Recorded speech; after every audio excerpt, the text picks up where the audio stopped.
My mother's words were still hanging in the air. "Stop pretending you matter, Lily," when I heard a voice behind her, a voice I hadn't heard in person for 8 years. Lillian Marie Carter. I watched my mother's face go from smug to confused to absolutely pale, because the woman standing in our doorway wasn't just any guest, she was someone my mother had been lying about for nearly a decade. And Christmas dinner was about to get very interesting. Don't forget to like, share, and subscribe. And tell me where you're watching from. My name is Lily, and I'm 29 years old. I'm a high school English teacher in Minneapolis. I live in a small apartment with my cat. I drive a used Civic, and I've been supporting myself since I left for college at 18. I have one older brother, Mason, who's 33. He's a financial advisor married to a woman named Stephanie, and they have one daughter, and according to my parents, he's perfect. I've always been the afterthought, the difficult child, the one who asked too many questions, had too many opinions, and didn't fit the mold my parents wanted. When I was 16, I told my parents I wanted to be a teacher. My dad laughed. "Teachers don't make money, Lily. Pick something practical." My mom added, "You're not patient enough to work with children anyway." When I got accepted to college for English education, they didn't come to my graduation celebration. Mason had a business presentation that day. "It's more important," my mom said. "You understand." When I got my teaching job at 23, I called them excited. My dad said, "That's nice. Did you hear Mason got promoted?" And that was it. Over the years, I learned to expect nothing, no calls on my birthday unless I called first, no visits unless I drove the 3 hours to see them, no interest in my life unless it's somehow related to Mason. But this Christmas was different because I'd finally had enough. I almost didn't go home for Christmas this year. I'd spent Thanksgiving alone, told myself I was fine with it. But my mom called 2 weeks before Christmas. "Lily, you're coming home for Christmas, right?" she asked. I hesitated. "I was thinking about staying here this year." "You can't do that," she said, her voice tight. "It's Christmas. Family should be together." Family. The word felt hollow coming from her. "I'll think about it," I said. "Well, don't think too long," she said. "I need to know for the head count. We're having a few guests this year." "Who?" I asked. "Just some people from Mason's firm. Networking, you know." Of course. Mason's networking was more important than whether I actually wanted to be there. But something made me say yes. Maybe it was hope. Maybe it was stupidity. Either way, I agreed to drive home Christmas Eve. I arrived at my parents' house around 6 p.m. on Christmas Eve. The driveway was full of cars I didn't recognize, expensive cars. I walked in carrying a bottle of wine and the homemade cookies I'd stayed up late baking. My mom was in the foyer wearing a cocktail dress, greeting guests. She saw me and her smile faltered. "Oh, Lily, you're here." Not, "I'm glad you made it." Not, "Merry Christmas." Just, "You're here." Like I was an unexpected package. "Merry Christmas, Mom," I said, handing her the cookies. She took them without looking. "These are homemade." "Yes." "Well, I already have dessert catered, but I'm sure we can find somewhere to put them." She handed the container to a passing server. Just like that. Hours of work dismissed in seconds. "Where should I put my things?" I asked. "Your old room, I suppose," she said distractedly. "Though we're using it for coats, so just find a corner." And she turned back to her guests. I made my way through the house. It was decorated like a magazine spread. White lights, gold accents, a massive tree in the living room, everything perfect, everything coordinated. Mason was holding court in the living room, Stephanie beside him. Their daughter Emma was showing off a new toy to a group of adults who were politely pretending to care. "Lily," Mason called when he saw me. "You made it." He gave me a quick hug. "Merry Christmas," I said. "You too." "Hey, have you met the Hendersons? They're potential clients. This is my sister, Lily. She's a teacher." The way he said teacher made it sound like I collected trash for a living. The Hendersons smiled politely and immediately turned back to Mason. I stood there for a moment, invisible. Then I went to find a drink. Dinner was at 7:30, a formal sit-down with place cards. I found my seat at the far end of the table, wedged between two of Mason's colleagues who spent the entire meal talking across me. My parents sat at the head of the table with Mason and Stephanie. My mom kept gesturing to Emma, telling stories about her accomplishments. "She's reading at a third grade level already, and she's only 5. Everyone oohed and ahed. At one point, one of the guests turned to me. "And what do you do, Lily?" Before I could answer, my mom cut in. "She teaches high school English. It's nice that she's found something she enjoys." The subtext was clear.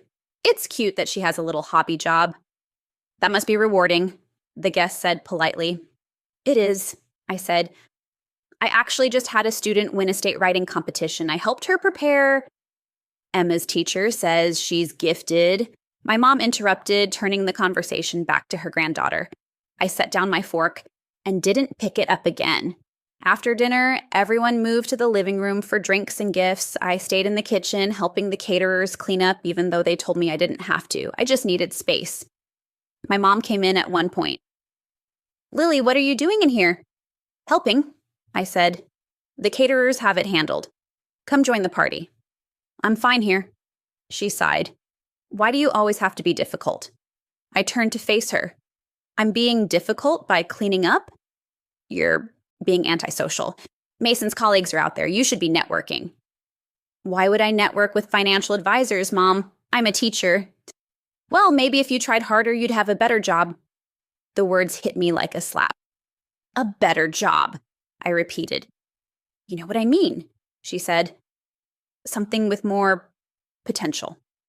"I love teaching." "That's fine, Lily, but you have to be realistic about your future." I stared at her. "What does that mean?" She lowered her voice.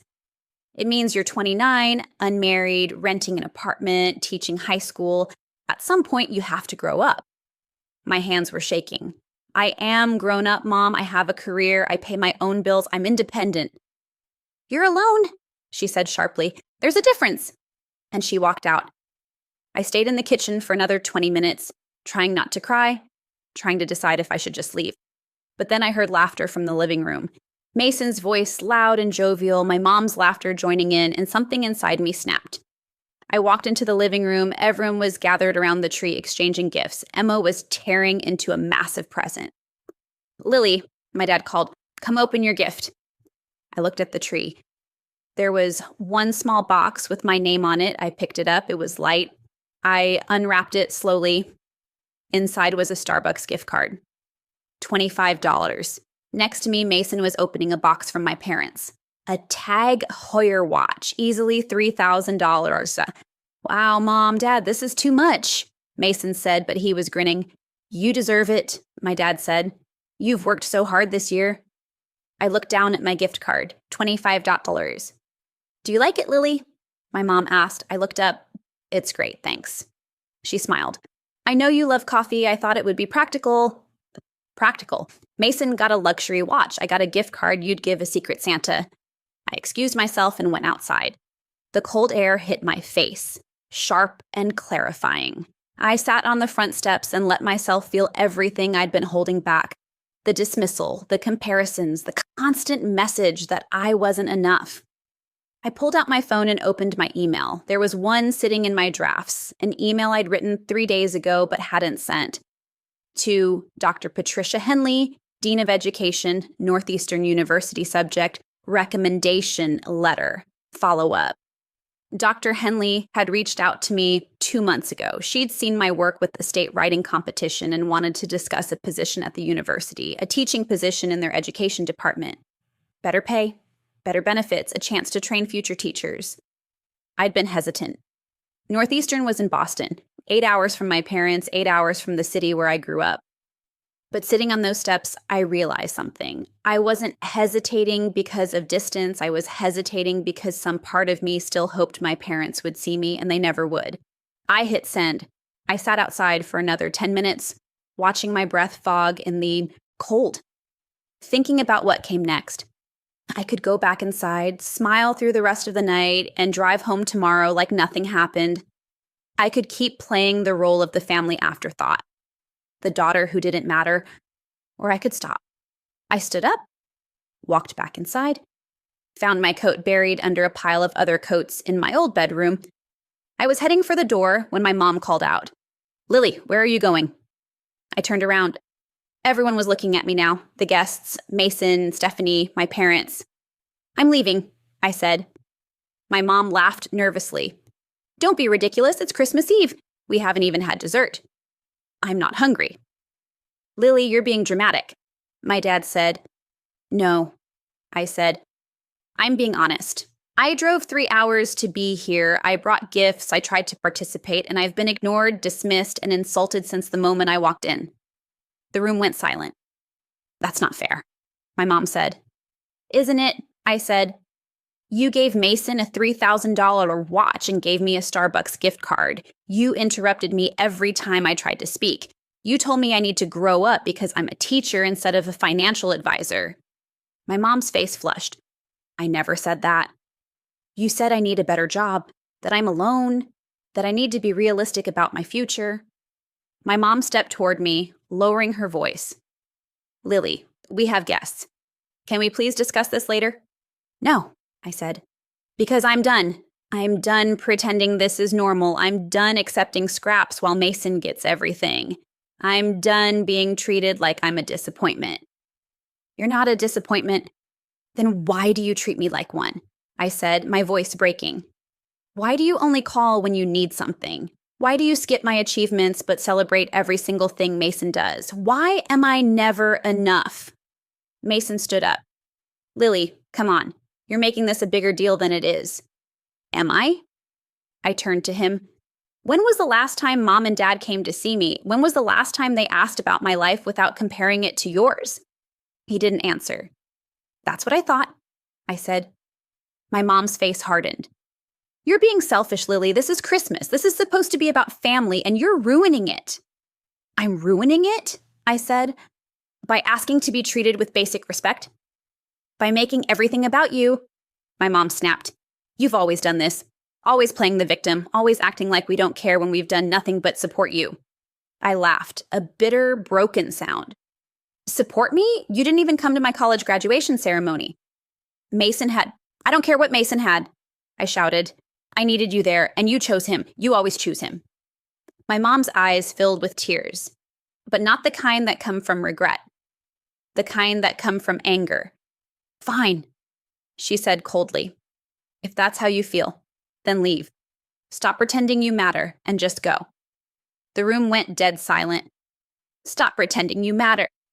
The words hung in the air, and I felt something inside me shatter. I was turning toward the door, blinking back tears when I heard it. A voice from behind my mother, clear, authoritative, familiar. Lillian Marie Carter. I froze. My mother turned around, confused.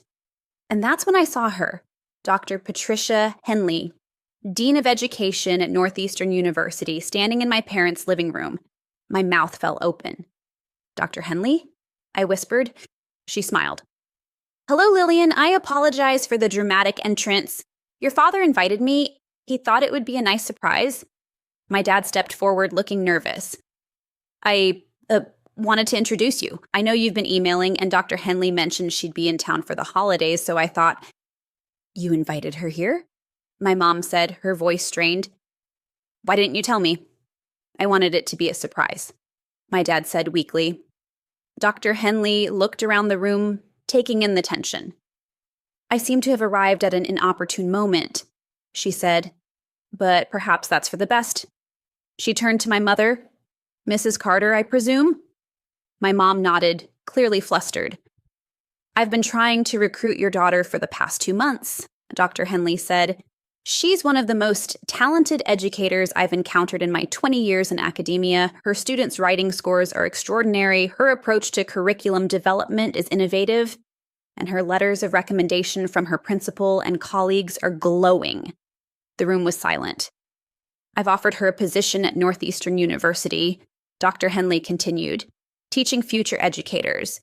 A substantial salary increase, full benefits, and the opportunity to shape the next generation of teachers. My mom's face had gone pale. And I just received her email, Dr. Henley said, pulling out her phone. Accepting the position. She looked at me. Congratulations, Professor Carter. I'm thrilled to have you on our team. Professor Carter. I couldn't speak. I could barely breathe. My mom found her voice first. Lily, you're moving to Boston. I nodded slowly. When were you going to tell us? She asked. I just accepted 10 minutes ago, I said quietly, while I was sitting outside, after you told me I needed a better job. My mom's mouth opened and closed. No words came out. Dr. Henley looked between us. I apologize if I've caused any family discord, she said. But I felt it was important that you know what kind of daughter you have, what kind of professional, what kind of person.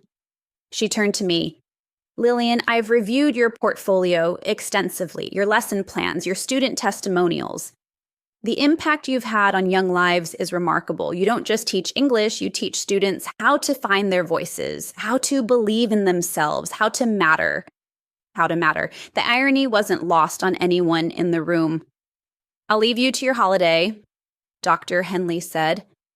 But Lillian, my door is always open, and I'm very much looking forward to working with you in January. She shook my hand, nodded to my parents, and left. The silence that followed was suffocating. Mason was the first to speak. Lily, that's incredible. Congratulations. I looked at him. For the first time, I saw something in his eyes that looked like genuine respect. Thanks, I said quietly. My dad cleared his throat. A university professor, that's really something, Lily. Yeah, I said. It is. My mom was staring at the floor. Her carefully constructed Christmas gathering had just been exposed for what it was, a performance, and I'd just stolen the show. Why didn't you tell us you were interviewing? She asked, her voice small. Because you never asked about my job, I said. You never asked about anything in my life unless it gave you an opportunity to compare me to Mason. That's not true, Mom, Mason interrupted. It is true. Everyone looked at him. I've gotten preferential treatment my whole life, he said. I know it. Lily knows it. And you know it too. My mom's eyes filled with tears. I didn't mean to make you feel that way, Lily, she whispered. But you did, I said. For 29 years, you've made me feel like I don't matter, like nothing I do is good enough, like I'm just the consolation child. I'm sorry, she said. And for the first time, she actually looked it. But sorry doesn't erase decades. I picked up my coat. I'm still leaving, I said. Lily, please, my dad said. It's Christmas Eve. Don't go like this. I have to, I said, because if I stay, I'll just fall back into the same pattern, accepting less, hoping for more, and I can't do that anymore. I looked at my mom. I don't hate you, I said, but I can't keep letting you hurt me. She was crying openly now. Stephanie was crying too. Even Mason looked shaken. Can we try to fix this? My mom asked. Maybe, I said, but not tonight and not by pretending the past didn't happen. I walked to the door. This time, no one stopped me. I was almost to my car when I heard footsteps behind me. Mason. Hey, he called. Wait. I turned around. He was standing in the driveway in just his sweater, breath fogging in the cold. I'm sorry, he said, for all of it, for not speaking up, for benefiting from their favoritism and not acknowledging it, for making you feel invisible. I didn't know what to say. You're not invisible, he continued. You're actually the bravest person I know, and I'm sorry it took me this long to say it. He pulled something out of his pocket, an envelope. I got you a real gift, he said, but I was going to give it to you tomorrow, alone, because I knew tonight would be, well, this. I took the envelope. Inside was a card and a check for $5,000. What is this? I asked. It's for your move, he said. Boston's expensive. I wanted to help. I stared at the check. Mason, I can't. You can, he said. And you should, because you deserve it and because I should have been helping you all along instead of just taking everything they gave me. I looked up at him, and I saw my brother. Not the golden child, not the favorite, just my brother. Thank you, I whispered. He hugged me, a real hug, the first one I could remember in years. Go to Boston, he said. Be amazing, and maybe we can start over, as actual siblings, not competitors. I nodded because I couldn't speak without crying. I drove home that night, 3 hours of dark highways and Christmas songs on the radio, but I didn't feel sad. I felt free. Christmas morning, I woke up in my apartment alone, made myself coffee, FaceTimed with a friend, read a book. It was quiet, simple, perfect. My phone buzzed around noon, a text from my mom. "Can we talk? When you're ready. No pressure." I didn't respond right away, but I didn't delete it either. 2 days later, my dad called. "I'm proud of you, Lily," he said. "I should have said it a long time ago, but I'm saying it now. I'm proud of you." It was the first time I could remember him saying those words. "Thanks, Dad," I said, and I meant it. Over the next 2 weeks, my mom sent me messages. Nothing pushy, just small things. "I've been thinking about what you said. I started seeing a therapist. I want to do better." I responded, but kept my boundaries. This wasn't going to be fixed overnight. Maybe it would never be fully fixed. But for the first time, they were trying. And for the first time, I wasn't waiting for their approval to move forward with my life. I moved to Boston in mid-January, a fresh start in a new city, a new job, new colleagues, new possibilities. My first day at Northeastern, Dr. Henley introduced me to my class. "This is Professor Carter," she said. "She's going to teach you what it means to truly see your students, to value them, to help them find their voices."